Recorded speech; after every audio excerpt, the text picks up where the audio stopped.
ಅಧಿಕಾರ ಹಂಚಿಕೆಯ ವಿಚಾರಕ್ಕೆ ಸಂಬಂಧಪಟ್ಟಂತೆ ದೆಹಲಿಯಲ್ಲಿ ಸರ್ಕಸ್ ಮುಂದುವರಿತಾ ಇದೆ.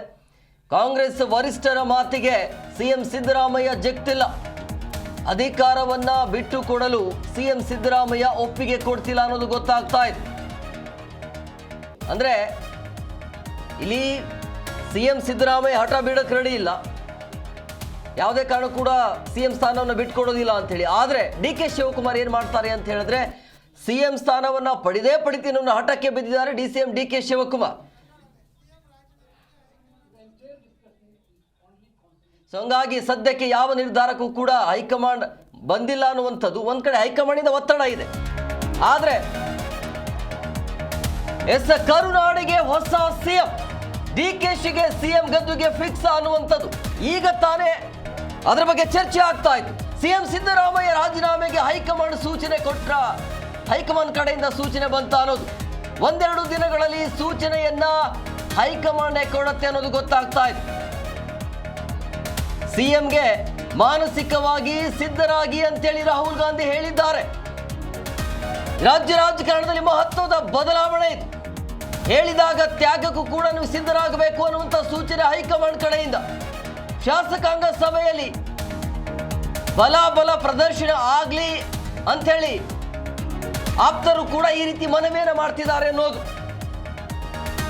ಸೊ ಹಂಗಾಗಿ ಯಾವುದೇ ಕಾರಣಕ್ಕೂ ಕೂಡ ಸಿಎಂ ಬಣಕ್ಕೆ ಹಿಂದೆ ಸರಿಬಾರದು ಅನ್ನುವಂಥ ಪಟ್ಟನ್ನ ಸಿದ್ದರಾಮಯ್ಯ ಕಡೆಯಿಂದ ಹೋಗಿದೆ ಅನ್ನುವಂಥ ಒಂದು ಭಾಗ. ಮತ್ತೊಂದು, ಸಿಎಂ ಸಿದ್ದರಾಮಯ್ಯ ಅವರಿಗೆ ರಾಜೀನಾಮೆ ನೀಡಿ ಅಂತೇಳಿ ಹೈಕಮಾಂಡ್ನಿಂದಾಗಿ ಸೂಚನೆ ಬಂದಿದೆಯಾ ಅನ್ನುವಂಥ ಪ್ರಶ್ನೆ ಈಗ ಬೆಳವಣಿಗೆ ಇದು, ಈಗ ಆಗಿರುವಂಥ ಬೆಳವಣಿಗೆ ಬಗ್ಗೆ ಮತ್ತಷ್ಟು ಮಾಹಿತಿ ನೀಡ್ತಾರೆ ನಮ್ಮ ಪ್ರತಿನಿಧಿ ರಾಜ್ಯಪ್ಪ. ಸುತ್ತೂರು ಫೋನ್ ಸಂಪರ್ಕದಲ್ಲಿದ್ದಾರೆ.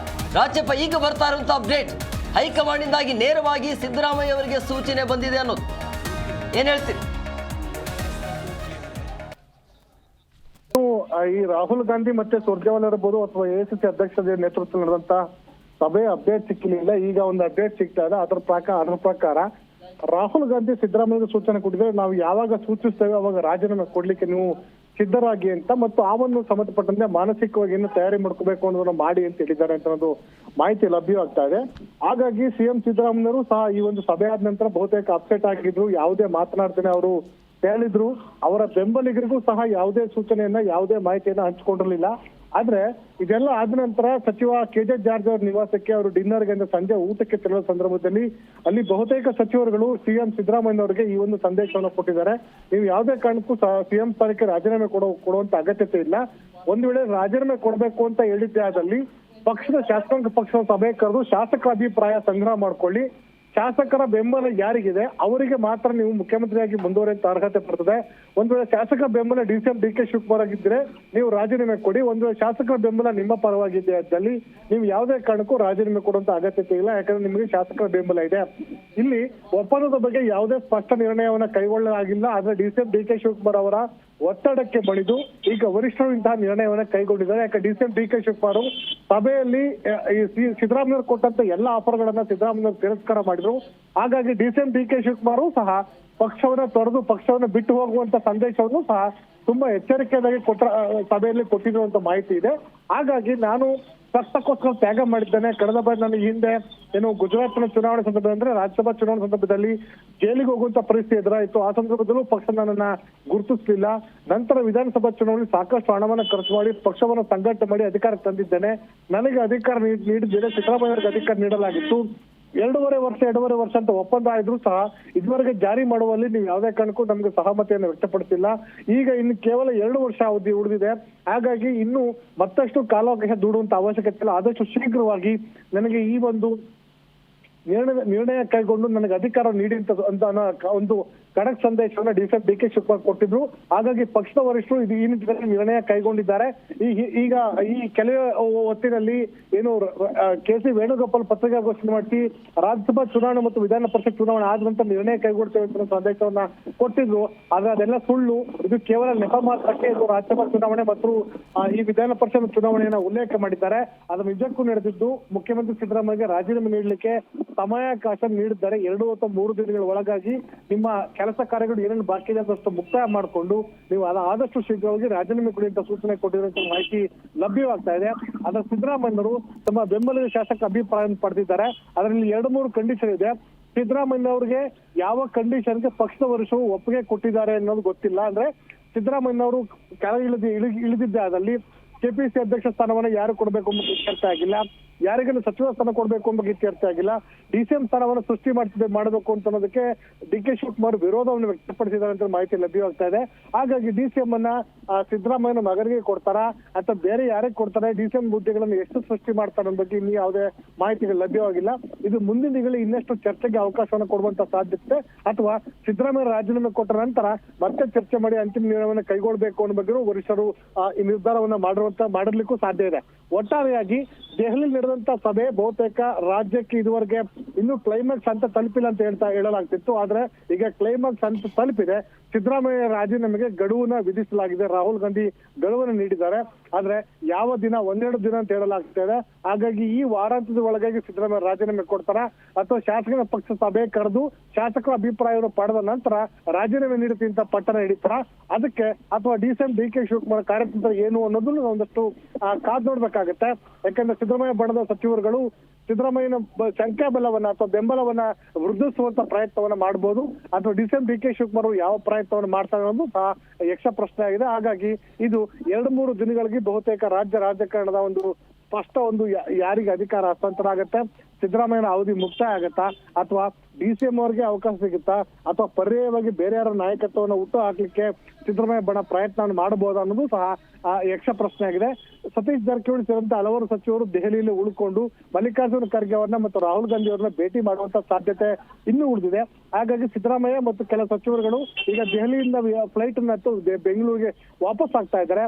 ಹಾಗಾಗಿ ಮುಂದಿನ ದಿನಗಳಲ್ಲಿ 1-2 ದಿನಗಳಲ್ಲಿ ದೆಹಲಿ ಬೆಳವಣಿಗೆ ಏನಾಗುತ್ತೆ ಮತ್ತು ಸಿದ್ದರಾಮಯ್ಯ ಬಣದಲ್ಲಿ ಏನೆಲ್ಲ ಚರ್ಚೆ ಆಗುತ್ತೆ ಮತ್ತು ಡಿಸಿಎಂ ಬಣದಲ್ಲಿ ಯಾವೆಲ್ಲ ಒಂದು ಬೆಳವಣಿಗೆ ಆಗುತ್ತೆ ಅಂತ ಅನ್ನೋದನ್ನ ಕಾದ್ ನೋಡ್ಬೇಕಾಗಿದೆ. ಹೇಮಕುಮಾರ್ ರಾಜಪ್ಪ, ಇದ್ರ ಜೊತೆಗೆ ಒಂದು ವೇಳೆ ಹೈಕಮಾಂಡ್ ಡಿ.ಕೆ. ಶಿವಕುಮಾರ್ ಪರವಾಗಿ ಇದ್ದಿದ್ದೇ ಆದಲ್ಲಿ ಸಿದ್ದರಾಮಯ್ಯ ಅವರ ಮುಂದಿನ ನಡೆ ಏನಿರಬಹುದು ಅಂತೇಳಿ, ಅವರೇನಾದ್ರೂ ಸಿಎಂ ಸ್ಥಾನದಿಂದ ಇಳಿಬೇಕು ಅಂದ್ರೆ ಏನಾದ್ರೂ ಬೇಡಿಕೆ ಇಡಬಹುದಾ ಹೇಗೆ ಅಂತ? ಹೇಮಕುಮಾರ್, ನಾನು ಈಗಾಗಲೇ ಉಲ್ಲೇಖ ಮಾಡಿದ್ರೆ ಸಿಎಂ ಸಿದ್ದರಾಮಯ್ಯ ಸುಮ್ಮನೆ ಇರ್ಲಿಕ್ಕೆ ಸಾಧ್ಯ ಇಲ್ಲ. ಯಾಕಂದ್ರೆ ಮುಂದಿನ ದಿನಗಳಲ್ಲಿ ಅವರು ಯಾವುದೇ ರಾಜಕೀಯ ಪಟ್ಟನ್ನು ಹಾಕಬಹುದು. ಆದ್ರೆ ಸಿದ್ದರಾಮಯ್ಯ ಅವರಿಗೆ ಈಗಾಗಲೇ ಸಾಕಷ್ಟು ಆಫರ್ಗಳನ್ನ ಪಕ್ಷದ ವರಿಷ್ಠರು ಕೊಟ್ಟಿದ್ದಾರೆ. ಈಗಾಗಲೇ ಉಲ್ಲೇಖ ಮಾಡುವಂತೆ ರಾಜ್ಯಸಭಾ ಸದಸ್ಯ ಸ್ಥಾನ ಇರಬಹುದು ಅಥವಾ ರಾಜ್ಯಸಭೆಯಲ್ಲಿ ವಿಪಕ್ಷ ಸ್ಥಾನ ಸೇರಿದಂತೆ ಹಲವಾರು ಆಫರ್ಗಳನ್ನ ಪಕ್ಷದ ವರಿಷ್ಠರು ಕೊಟ್ಟಿದ್ದಾರೆ. ಅದ್ರ ಎಲ್ಲದನ್ನೂ ಸಹ ತಿರಸ್ಕಾರ ಮಾಡಿದ್ದಾರೆ. ಸಿದ್ದರಾಮಯ್ಯ ಅವರಿಗೆ ರಾಜ್ಯದಲ್ಲಿ ಉಳ್ಕೊಂಡು ಮತ್ತೆ ರಾಜಕಾರಣದಲ್ಲಿ ಮುಂದುವರಿಬೇಕು ಅಂತ ಆಸೆ ಇದೆ. ಹಾಗಾಗಿ ದೆಹಲಿಗೆ ಯಾವುದೇ ಕಾರಣಕ್ಕೂ ಹೋಗೋದಿಲ್ಲ ಅಂತ ಒಂದು ಈಗಾಗಲೇ ಸ್ಪಷ್ಟಪಡಿಸಿದ್ದಾರೆ. ಆದ್ರೆ ಅವರು ಪರ್ಯಾಯವಾಗಿ ಅವ್ರು ಹೇಳ್ತಾರೆ ನನ್ನ ಮಗನಿಗೆ ಡಿಸಿಎಂ ಸ್ಥಾನವನ್ನು ಕೊಡಿ ಅಂತ ಅನ್ನೋದು ಮತ್ತು ತಮಗೆ ಯಾವೆಲ್ಲ ಸ್ಥಾನಮಾನಗಳು ಬೇಕು ಅನ್ಬೇಕು ಇನ್ನೂ ಸಹ ಸ್ಪಷ್ಟ ತೀರ್ಮಾನಗಳನ್ನ ಅವರು ಸಭೆಯಲ್ಲಿ ಉಲ್ಲೇಖ ಮಾಡಿದ್ದಾರೆ.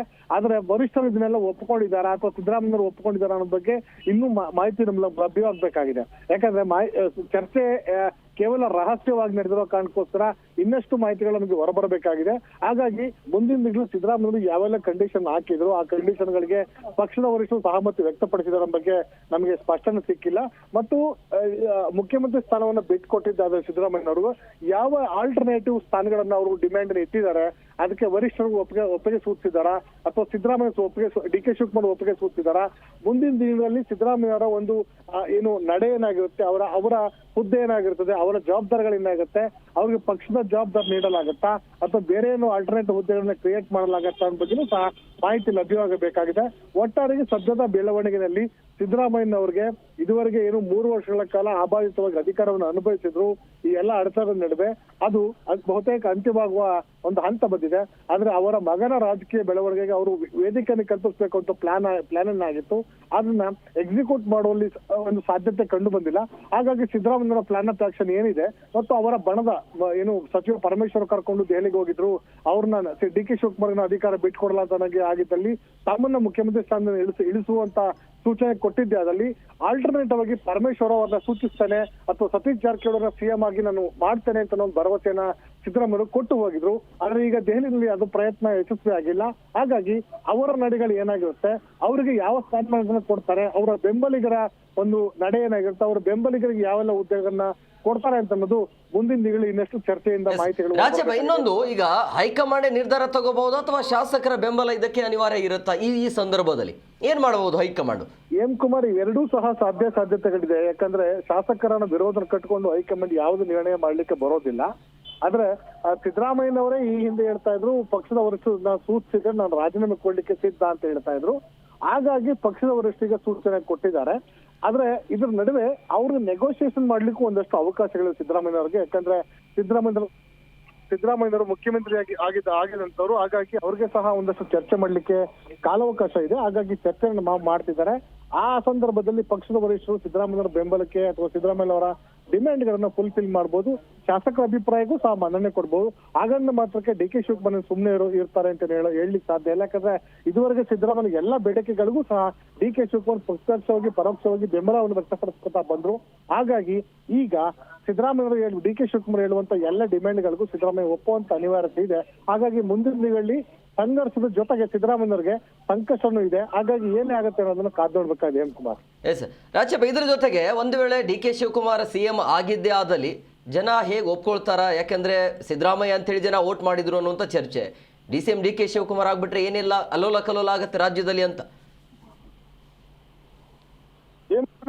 ಸಿಎಂ ಡಿ ಕೆ ಶಿವಕುಮಾರ್ಗೆ ಈಗಾಗಲೇ ಬಹುತೇಕ ಏನು ಅವರ ನಡೆಗಳು, ಅವರ ವರ್ತನೆಗಳು, ವಿಚಾರಗಳು ಸಹ ಸಾಕಷ್ಟು ಚರ್ಚೆಗೆ ಗ್ರಾಸವಾಗಿದೆ. ವಿಶೇಷವಾಗಿ ಅವರ ಏಕಪಕ್ಷ ನಿರ್ಧಾರಗಳು ಅಥವಾ ಅವರ ಒಂದು ಬೆದರಿಕೆ ತಂತ್ರಗಳು, ಬೇರೆ ಬೇರೆ ವಿಷಯಗಳು ಸಹ ಬೇರೆ ಬೇರೆ ಇದೆ. ಆದ್ರೆ ಒಬ್ಬ ನಾಯಕರಾಗಿ ಮತ್ತು ಒಂದು ಸ್ಥಾನಕ್ಕೆ ಬಂದ ನಂತರ ಹಲವಾರು ತಮ್ಮ ಒಂದು ವರ್ತನೆಗಳನ್ನ, ತಮ್ಮ ಬಿಹೇವಿಯರ್ಗಳನ್ನ, ತಮ್ಮ ನಡೆನುಡಿಗಳನ್ನ ಬದಲಾಯಿಸಿಕೊಂಡಿದ್ದಂತೂ ಸಾಕಷ್ಟು ಇತಿಹಾಸದಿಂದ ಪಾಠವನ್ನ ಕಲಿಲಿಕ್ಕೆ ಅವಕಾಶ ಇದೆ. ಮತ್ತೆ ಇನ್ನು ಇದಕ್ಕಿಂತ ಮುಂದುವರೆದು ಹೇಳ್ಬೇಕು ಅಂದ್ರೆ ಕಾರ್ಯಭಾರದ ಒತ್ತಡ ಅಥವಾ ಏನು ಕಾರ್ಯದ ಒತ್ತಡ ಏನಿರ್ತವೆ, ಆ ಒತ್ತಡಗಳು ಎಂತ ವ್ಯಕ್ತಿಯನ್ನು ಸಹ ಆ ಸಮಯ ಸಂದರ್ಭಗಳು ಮತ್ತು ಪರಿಸರಕ್ಕೆ ಅನಿವಾರ್ಯವಾಗಿ ಹೊಂದಾಣಿಕೆ ಮಾಡುವಂತ ಒಂದು ಸ್ಥಿತಿಗತಿಯನ್ನ, ಒಂದು ಪರಿಸ್ಥಿತಿಗಳನ್ನ ನಿರ್ಮಾಣ ಮಾಡುವಂತ ಸಾಧ್ಯತೆನೂ ಸಹ ಇರ್ತದೆ. ಹಾಗಾಗಿ ಪರಿಸ್ಥಿತಿಗಳು, ಒತ್ತಡಗಳು ಮತ್ತು ಜವಾಬ್ದಾರಿಗಳು ಡಿ ಕೆ ಶಿವಕುಮಾರ್ ವರ್ತನೆ ಬದಲಾವಣೆ ಮಾಡ್ಲಿಕ್ಕೆ ಅವಕಾಶವನ್ನ ಕಲ್ಪಿಸಬಹುದು. ಇನ್ನು ಎರಡನೇ ವಿಷಯ ಅಂತಂದ್ರೆ ಶಾಸಕರು ಸಹ ಅನಿವಾರ್ಯವಾಗಿ ಯಾರು ಆ ಹುದ್ದೆಗೆ ಏರ್ತಾರೆ, ಆ ಹುದ್ದೆಗೆ ಏರಿದವ್ರನ್ನ ಅನಿವಾರ್ಯವಾಗಿ ಅವರು ಸಹ ಬೆಂಬಲಿಸಬೇಕಾದಂತ ಮತ್ತು ಅವರ ಮಾತನ್ನ ಕೇಳಬೇಕಂತ ಪರಿಸ್ಥಿತಿ ಅವ್ರಿಗೂ ಸಹ ನಿರ್ಮಾಣವಾಗುವಂತ ಸಾಧ್ಯತೆ ಇದೆ. ಈಗ ಯಾರೆಲ್ಲ ಡಿ ಕೆ ಶಿವಕುಮಾರ್ ವಿರೋಧ ವ್ಯಕ್ತಪಡಿಸ್ತಾರೆ ಅವರೇ ಅನಿವಾರ್ಯವಾಗಿ ಡಿ.ಸಿ. ಹತ್ರ ಹೋಗ್ಬೇಕಾಗತ್ತೆ. ಯಾಕಂದ್ರೆ ಆ ಹುದ್ದೆ ಜವಾಬ್ದಾರಿ ಮುಖ್ಯಮಂತ್ರಿ ಬಿಟ್ಟು ಬೇರೆ ಯಾರು ಸಹ ಆಲ್ಟರ್ನೇಟಿವ್ ಇರೋದಿಲ್ಲ. ಹಾಗಾಗಿ ಶಾಸಕರಿಗೂ ಸಹ ಅನಿವಾರ್ಯ. ಬಹುತೇಕ ಶಾಸಕರು ಡಿ ಕೆ ಶಿವಕುಮಾರ್ ಸಿಎಂ ಆಗ್ತಾರೆ ಅಂತಂದ್ರೆ ಏಕಾಏಕಿ ಸಿದ್ದರಾಮಯ್ಯ ಬಣದಿಂದ ಡಿ ಕೆ ಶಿವಕುಮಾರ್ಗೂ ಏನು ಶಿಫ್ಟ್ ಆಗುವಂತ ಸಾಧ್ಯತೆನೂ ಬಹುತೇಕ ನಿಚ್ಚಳವಾಗಿದೆ. ಈಗಾಗಲೇ ಡಿಸಿಎಂಗೂ ಸುಮಾರು 30-40 ಶಾಸಕರ ಬೆಂಬಲ ಇತ್ತು.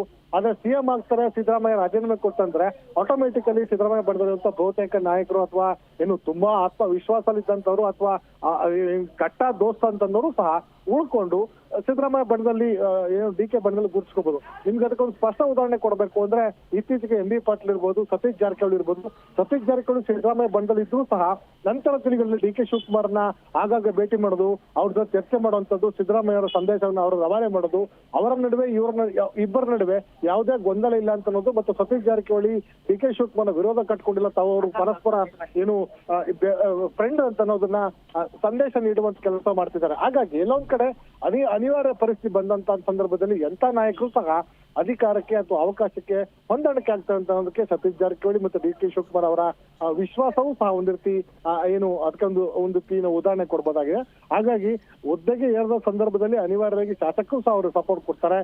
ನಾಯಕರು ಸಹ ಡಿ.ಸಿ.ಎಂ ಇರ್ಬೋದು ಅಥವಾ ಬೇರೆ ಯಾರೇ ಆಗ್ಲಿ ನಾಯಕರಾದವರು ಇತರರು ಸಹ ವಿಶ್ವಾಸದಲ್ಲಿ ಇಟ್ಕೋಬೇಕಂತ ಅನಿವಾರ್ಯತೆ ಮತ್ತು ಅವರ ನಡೆನುಡಿಗಳಲ್ಲಿ ಬದಲಾವಣೆ ಮಾಡ್ಕೋಬೇಕಂತ ಪರಿಸ್ಥಿತಿಗಳು ಸಹ ನಿರ್ಮಾಣವಾಗಂತ ಸಾಧ್ಯತೆ ಇರುವ ಕಾರಣಕ್ಕೋಸ್ಕರ ಇವೆಲ್ಲದೂ ಮುಂದಿನ ದಿನಗಳಲ್ಲಿ ಬದಲಾವಣೆ ಅನಿವಾರ್ಯ. ಅದು ಜಗದ ನಿಯಮ ಮತ್ತು ಡಿ ಕೆ ಶಿವಕುಮಾರ್ಗೂ ಸಹ ಅನಿವಾರ್ಯ ಆಗತ್ತೆ. ಯಾಕಂದ್ರೆ ಪರಿಸ್ಥಿತಿ ಮತ್ತು ರಾಜಕೀಯ ಒತ್ತಡಗಳು ಮತ್ತು ಕಾರ್ಯಭಾರಗಳು ನಿಭಾಯಿಸುವಂತ ಒಂದು ಸಂದಿಗ್ಧದ ಪರಿಸ್ಥಿತಿಯಲ್ಲಿ ಅಧಿಕಾರಿಗಳ ಜೊತೆ, ಸರ್ಕಾರದ ಜೊತೆ, ಶಾಸಕರ ಜೊತೆ, ಜನರ ನಡುವೆ ಎಲ್ಲರ ನಡುವೆನೂ ಸಹ ಅವರು ಹೊಂದಾಣಿಕೆ ಸಾಧಿಸಬೇಕಾದಂತ ಅನಿವಾರ್ಯತೆ, ಆ ಜವಾಬ್ದಾರಿ. ಹಾಗಾಗಿ ಅವ್ರಿಗೂ ಸಹ ಬದಲಾವಣೆ ಮಾಡ್ಕೋಬೇಕಂತ ಪರಿಸ್ಥಿತಿ ಎದುರಾಗಿದೆ. ಅವರು ಬದಲಾಗ್ತಾರೆ ಅಂತ ಅನ್ನೋದು ಎಲ್ಲರ ಒಂದು ಅಭಿಪ್ರಾಯವಾಗಿದೆ.